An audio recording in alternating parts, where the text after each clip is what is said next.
This program is brought to you by First National Bank of Botswana. FNB, how can we help you? The world as we know it today has been revolutionized 4 times already in the last almost 3 centuries, where currently we are in the 4th Industrial Revolution.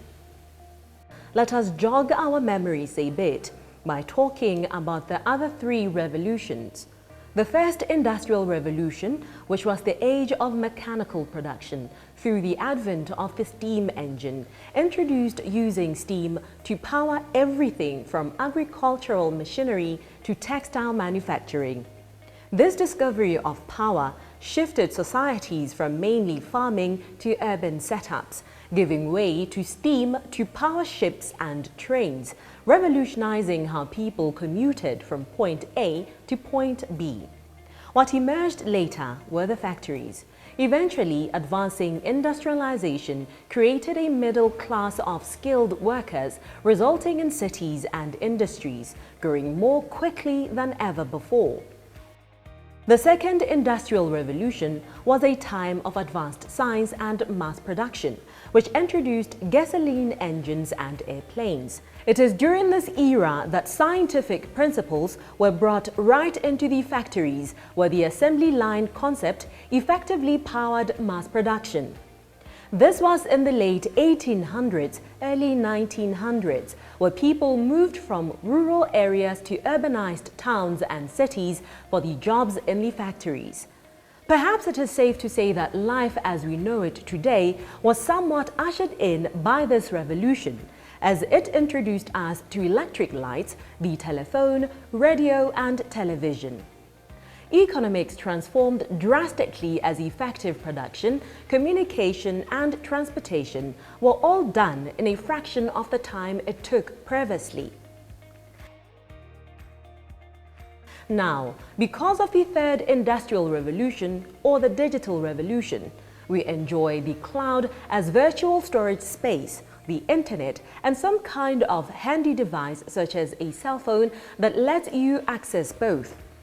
This revolution began in the 1950s, introducing humankind to mainframe and personal computing, semiconductors, and the internet. Today we live in the 4th Industrial Revolution, or simply 4IR. This is simply the age of artificial intelligence, the Internet of Things, and robotics. What is so special about the 4th Industrial Revolution that makes it a great contributor to world economics and indeed human life like the other 3? The 4th Industrial Revolution is basically the automation of automation. We see a change on the importance of land, on the importance of money, and on the importance of, I talked about the land, the labor, and the capital. These 3 are slowly diminishing. That is why we are in the innovation hub. Somebody is sitting on their laptop and they're able to produce something as worthy as WhatsApp, Facebook. Those don't require a lot of money. Those don't require a lot of land. Those don't require a lot of labor. They require a certain level of thinking. We are playing in what is called the knowledge economy. So in the knowledge economy, the knowledge becomes the most critical component in terms of how do we do our work. All of that you've said, what makes the 4th Industrial Revolution so, lack of a better word, so special and so different from all the other 3? We are basically seeing a shift in terms of how society functions. And this is on the basis of the fact that, one, I spend a lot of time at home, on my cell phone, doing cell phone banking, and being able to consume the same thing that is being provided. But that is us in our context. In South Africa just recently, there is a totally brickless banking that has been launched, absolutely brickless. It's absolutely faceless. You can walk into anywhere. They will tell you that download our mobile app, fill in the necessary details, and you are able to do all of the banking. So you find that the 4th Industrial Revolution is fast moving into a space where things are becoming imaginative. Bitcoin, for instance, we imagine that this thing has value, We can't touch it, but we know that it exists. So that is what we are fast moving towards. First, it's to understand where we are as a country. When we understand where we are as a country, it means having to understand what is generally called a technology adoption or innovation space. Are we innovators or are we consumers? And this comes at two levels. When you are an innovator, it means that you are continuously coming up with new products to come and play in this knowledge space, to produce the content to be able to play in this place, to produce the goods to be able to export in this space. When you are a consumer, it means that you are sitting back and you are trying to look and find the bottom of Facebook. You are always scrolling. So there is quite a huge opportunity that as a country we need to come into the space and consume and play as innovators. But there is something that is quite important. In order for us, remember this is about the knowledge, and for us to be able to critically play in this economy, it means that we need to reskill ourselves. We need to continuously reinvent ourselves. We need to continuously learn what this economy is about. And a classic example is that if you look at our cars nowadays in terms of the level of electronics and electricity that is involved and the computing that is involved, it means that our usual bush mechanics, for lack of a better word, they also need to reskill and relearn. So technical and vocational education training has to, what is generally called TVET, has to be reskilled. As is with everything, you know, everything has got its positives and everything has got its negatives. You've been talking about how the fourth industrial revolution has been so good and it's going to be so amazing. But what negative aspects of it must we be aware of, if any? I think that's a good question. And to try and simplify the answer around that space is, again, touching base on the history of how we have been producing energy. Remember that we started producing energy coming from human beings in terms of having to physically do the digging, the building, and the likes. And later on, we transferred that knowledge into delegated knowledge, into machines. And when we were delegating the knowledge, what was then happening was we saw a transition in terms of the way people were now thinking. The level of intellect had to increase so that they can be able to interface with the machines. There is that conundrum of survival of the fittest, and in this time around, the survival is basically anchored around ensuring that you reskill, you retool yourself to be able to be relevant to play in the knowledge economy. So that the downside is, as we are automating a lot, there is that conundrum of loss of human beings being able to do manual work. Nonetheless, in terms of the job space, we are seeing lesser and lesser people doing the manual work and more people doing the thinking jobs. Two, we are seeing increased level of longevity in as far as life is concerned. The quality of life is improving. So more and more people are living a longer life. So what does this mean? It means, again, going back to what I was saying earlier on, we need to retool, we need to reskill, we need to have our TVET, we need to have programmers, we need to have scientists, we need to have engineers that are able to come into all of the space and be able to play in the mind economy, the knowledge economy, and not necessarily labor-based. But when we look at our context, as Botswana, as SADC region, as Africa, you then realize that there is quite a lot that has to happen before you can entirely think about that level of negativity. For me, I always say that the opportunities have actually increased, and these opportunities are giving us an opportunity to log onto your YouTube, to go on Google, to go and research and learn much more skills that are more relevant into the fourth industrial revolution.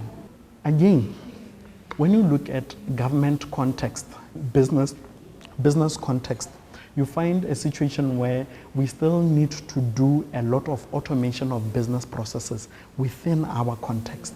So all that needs to happen is for us to be relevant, and relevant means having to take that canvas in the form of the internet that has been provided, learning on a daily basis so many skills, because you get on YouTube, you get on the internet, there's literally abundant amount of material to be able to help all of us to learn and participate in this economy. We need a lot of scientists to come and help us with our context and be able to produce products and services on the basis of our context.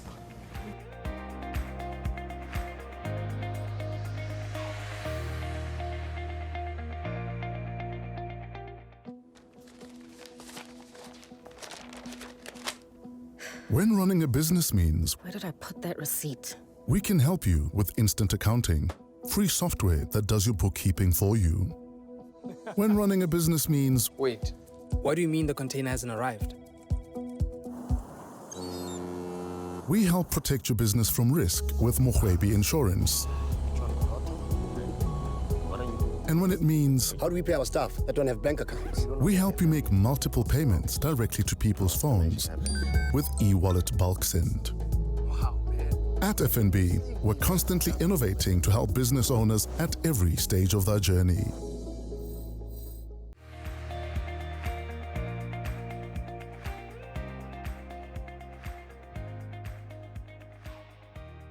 Welcome to First Issues.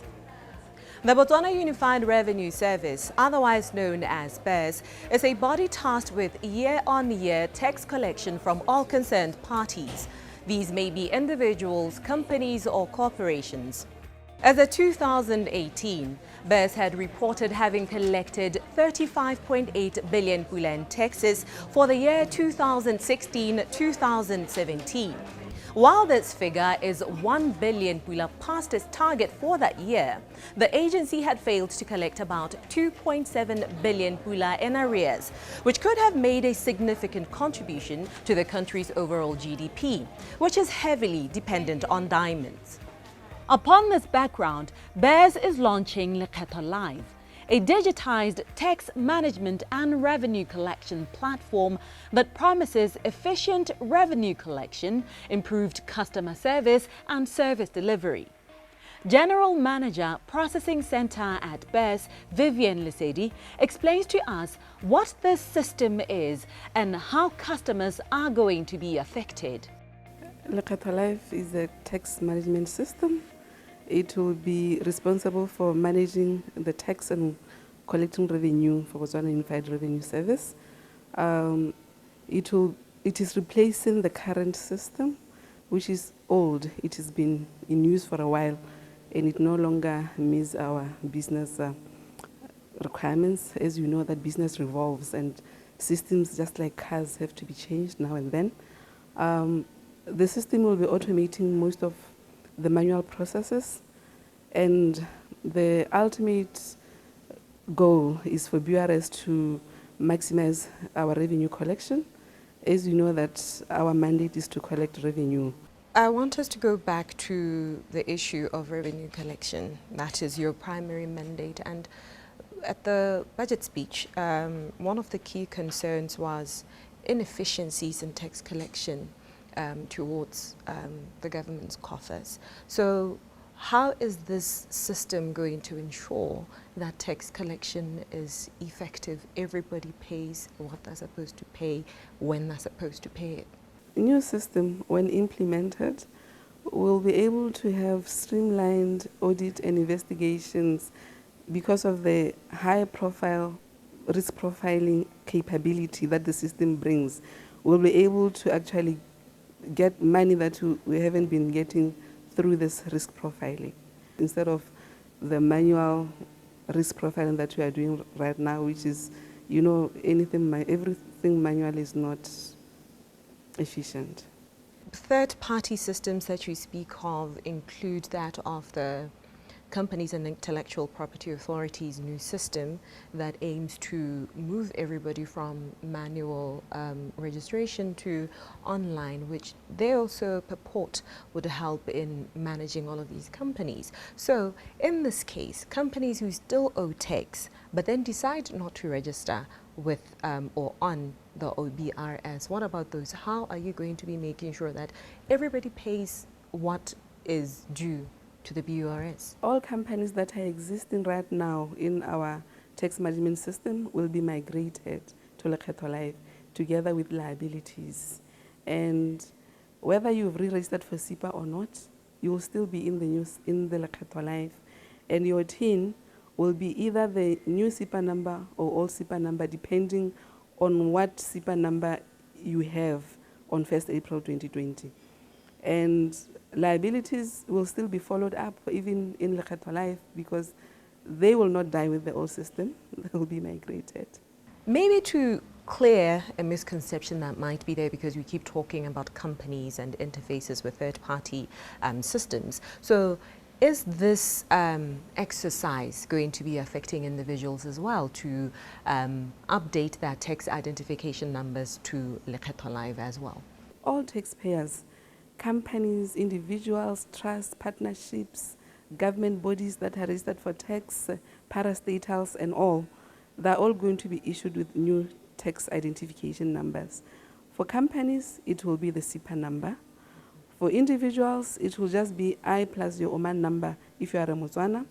If you are a non-resident, we will generate a system number for you.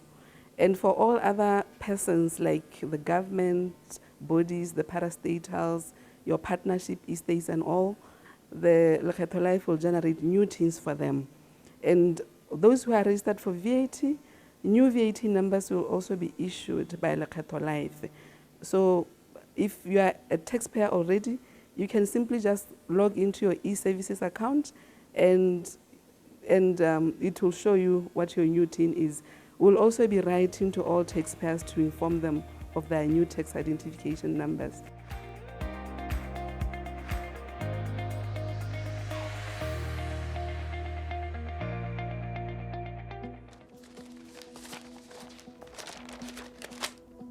When running a business means Where did I put that receipt? we can help you with instant accounting, free software that does your bookkeeping for you.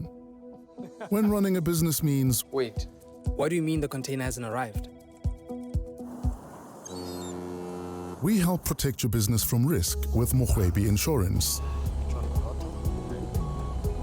And when it means How do we pay our staff that don't have bank accounts? we help you make multiple payments directly to people's phones with e-wallet bulk send.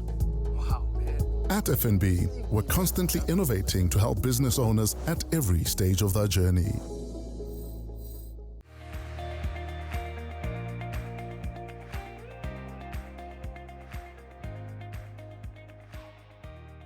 Have you ever thought about what would happen if you were to fall and pass away? Wondering what is going to happen to your accumulated assets? Some people have had it worse than others. An individual who has worked very hard to have a home, a farm somewhere in the remote areas, a few cars and some other investments on some investment vehicle. Then they pass away. Sometimes conflicts within the family on how the estate should be divided erupt, driving a wedge between members. But to avoid this from happening, there is a branch of financial management called estate planning, which involves planning for how an individual's assets will be preserved, managed and distributed after death. Depending on the estate owner's intentions, it is through a will that what is called a testamentary trust can go into effect after the death of the individual. However, for this segment, our focus on estate planning will be on the will, with financial advisor Christopher Mulusiwa, who gives us all the nitty-gritties on the subject matter. Estate planning is not solely about drafting a will, as most people think. Estate planning is anticipating, planning, and making arrangement for your estate while you're still alive and planning for what will happen to your estate when you pass. Estate is anything that you own. Estate can be a house, it's a car, it's your antique furniture, your expensive painting, your jewelry, and so forth. And a will, on the other hand, is a document, a legal document, which states what should happen in the case when you pass, what should happen to the assets that you leave behind. Where should they go to whom should they go to, or how, in short, should they be disposed. A will can be drafted by a legal person because you need a legal mind in order to draft a will. And yes, there are people sometimes who will say, I have drafted a will myself and I have signed it. I believe the law allows you to leave your wishes behind, as long as your wishes are in line with the law of the country that you reside in. So drafting a will simply takes you sitting with your attorney to say, I want to draft a will. We need advice to draft a will because sometimes our estates are complicated. If you own a company, if you have kids, some of them outside of wedlock, or if you are not married and you have kids with maybe, life partners, maybe one or two, you really need advice in how you can draft your will and the best way to draft your will. Maybe we could talk about, at this juncture, the particulars that you need to be sitting down with your attorney or whomever it is that is advising you on what to do when drafting your will. What are those? There are a few things that you should think about as you're doing your will, or when you're drafting your will, or before you draft your will. You should be thinking about what is going to happen to my kids when I pass, number one. Because when they are minors, if you're a single parent or if you're married, there are instances where the couple can pass at the same time and we leave the kids behind. The question is, who's going to take care of the children? Number two, you should think about issues of, do I have enough money saved up? One, to wind up my estate.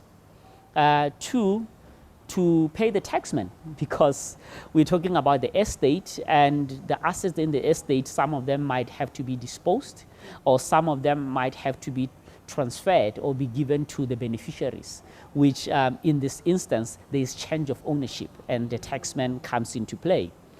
And at the same time, are there enough insurances, life covers that can contribute to the liquidity of the estate in a way that when the executor of the estates has to pay certain fees or even the executor fees, do we have enough to cater for that? Another question is, have I saved enough for the people that I'm leaving behind, that is the kids? Normally when we do estate planning, we say you have to cater for your kids until they're 25 years. Looking at most children or kids, they finish school at about 21 to 25 years old.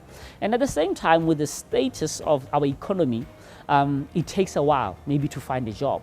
So you'll be taking care of these guys until they're at that age. And you have to have provided enough for their education.